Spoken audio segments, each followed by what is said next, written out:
दौरान बहुत बड़ी मात्रा में इस्लाम के जिहादी आते हैं। हिंदुओं को अपनी कावड़ खुद बनानी चाहिए। अगर शुद्धता पवित्रता बनाए रखना है, यहाँ पर एक कानून बना है जिस कानून में 8 किलोमीटर क्षेत्र में कोई भी गैर हिंदू काम नहीं कर सकता, व्यापार नहीं कर सकता और 5 बजे के बाद तो ठहर भी नहीं सकता। और सरकार ने अगर नहीं रोका तो हरिद्वार के संत समाज 11 तारीख के बाद एक योजना बना करके आएंगे और जाकर के कावड़ को स्वयं उनके यहाँ से खदेड़ेंगे। हरिद्वार तीर्थ नगरी का स्वरूप को बिगाड़ने का पिछले दिनों से इस्लाम के जिहादियों का निरंतर प्रयास हो रहा है। विशेष रूप से कावड़ के दौरान बहुत बड़ी मात्रा में इस्लाम के जिहादी आते हैं और यहाँ पर व्यापार के माध्यम से हरिद्वार में बनाए हुए कानून की धज्जियां उड़ाते हैं। 8 किलोमीटर क्षेत्र में गैर हिंदू प्रवेश नहीं कर सकता, वो यहाँ सरेआम रह करके यहाँ सब काम करते हैं। तो मैंने सरकार से, हम सब लोगों ने कहा है, हरिद्वार के संतों की मांग है कि इस बार कावड़ में जिहादियों को रोका जाए ताकि कावड़ यात्रा शांति से, सद्भाव के साथ और शुद्धता पवित्रता के साथ संपन्न हो सके।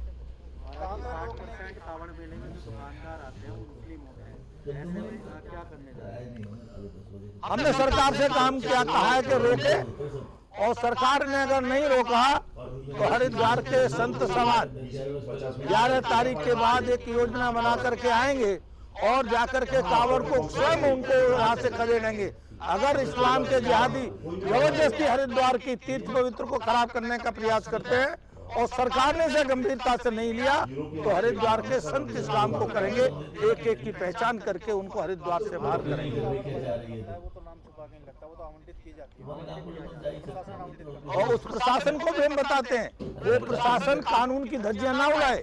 उस प्रशासन को ये पता होना चाहिए कि अंग्रेजों के समय से यहाँ पर एक कानून बना है जिस कानून में 8 किलोमीटर क्षेत्र में कोई भी गैर हिंदू काम नहीं कर सकता, व्यापार नहीं कर सकता और 5 बजे के बाद तो ठहर भी नहीं सकता, उसका आवागमन भी बंद होता है 5 बजे के बाद। तो ये कानून की क्यों धज्जियां उड़ाई जा रही है और प्रशासन की जिम्मेदारी नहीं है कानून का पालन करे। इसीलिए हम पहले प्रशासन से आग्रह कर रहे हैं वह कानून का पालन कराए। चलना है तो उसको ये कहना पड़ेगा, आ रहे तेरे यहाँ को नहीं, वो अपने घर में बनाए, हमें घर में उनके बनाने में कोई आपत्ति नहीं है। जिसको लेनी होगी घर से लेगा जा करके। बहुत ज्यादा आपस में प्रेम हो में कोई दिक्कत हो रही है। अगर किसी को प्रेम है और आप उनसे कावड़ लेके ज्वालापुर में जाकर के ले, हमें उसको कोई आपत्ति नहीं, अपने घर में बनाए। हमारा ये कहना है कि हरिद्वार जो हर की पड़ी तीर्थ क्षेत्र है उसके जो दायरा है उस क्षेत्र में वो व्यापार नहीं करेंगे, कानून का पालन करेंगे। तो मैंने उसको कहा तू रोड पे मिल जा, मैं आज देखता हूँ डीएम को। मैंने कहा डीएम महोदय को भी मैं एक निवेदन और करूंगा आप सबके माध्यम से, हिंदुओं को अपनी कावड़ खुद बनानी चाहिए। अगर शुद्धता पवित्रता बनाए रखना है और उनको अपनी यात्रा को सफल करना है तो पहले तो वो अपनी कावड़ खुद बनाए। और कावड़ नहीं बना सकते तो बहुत साधारण सा है, एक रस्सी, एक डंडा और एक लोटा लेकर के उसे कावड़ को लेके जा सकते हैं कि भगवान भोलेनाथ पर जल चढ़ाने का महत्व है और शुद्धता पवित्रता से चढ़ाने का महत्व है। ये नहीं कि 2 मंजिल और 3 मंजिल कावड़ से ले जाया हुआ जल ही भगवान भोलेनाथ स्वीकार करेंगे, ऐसा नहीं है। साधारण व्यक्ति भी अगर साधारण तरीके से जल लेता है तो भगवान भोलेनाथ उसका जल स्वीकार करेंगे। मैं युवाओं को संदेश देता हूं कि युवाओं को ये बात समझना चाहिए कि कावड़ के नाम पर न तो ज्यादा उपद्रव करना चाहिए और न कावड़ के नाम पर कोई प्रतियोगिता करनी चाहिए। प्रतियोगिता भी नहीं करनी चाहिए। कावड़ जो है भगवान भोलेनाथ के नाम पर ले जाते हो तो भगवान भोलेनाथ का स्मरण करते हुए, सुमरन करते हुए, भगवान भोलेनाथ का भजन करते हुए आप कावड़ लेके जाएं। कावड़ से भी किसी को अव्यवस्था नहीं होनी चाहिए, किसी को परेशानी नहीं।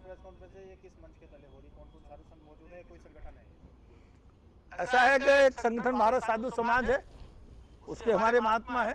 मैं स्वयं हिंदू रक्षा सेना का राष्ट्रीय अध्यक्ष होने के नाते भी हूँ और भारत साधु समाज का राष्ट्रीय संगठन मंत्री भी हूँ। तो दोनों मिलकर के इस काम को करेंगे। कौन मुसलमान भी नहीं देगा? ये तुम्हारे पास कितना ही बैठ ले, कितनी मुन्ना है, गुरु गोविंद सिंह ने वैसे ही थोड़ी कही। गुरु गोविंद सिंह ने कहा कि एक हाथ तो तेल में दे दो यहाँ तक, और फिर उसके बाद तिल की बोरी में दे दो। ये इतनी कसम खाएं जितने तिल पे हाथ लगे, तो भी भरोसे लायक नहीं। गुरु गोविंद सिंह कह गए इस बार। अब तो भाजपा की गवर्नमेंट है तो ये लोग हैं, अजय तो ठाकुर है। अरे तुम ठाकुर हो तो वापसी हो ना। हाँ वापसी हो। हाँ अब ठाकुर बताने लगे अपने आप को। ये कहते तो इसलिए हैं, ये इन्हें पता है कहीं तुम तोड़ दिए जाओगे। हेलो नमस्ते। प्रमाण को कपड़े दे के जाने पड़ेंगे जल्दी, थोड़ी देर नहीं, थोड़ा जल्दी दे के चला जा। अभी जाए एक जोड़ी दे के चला जा।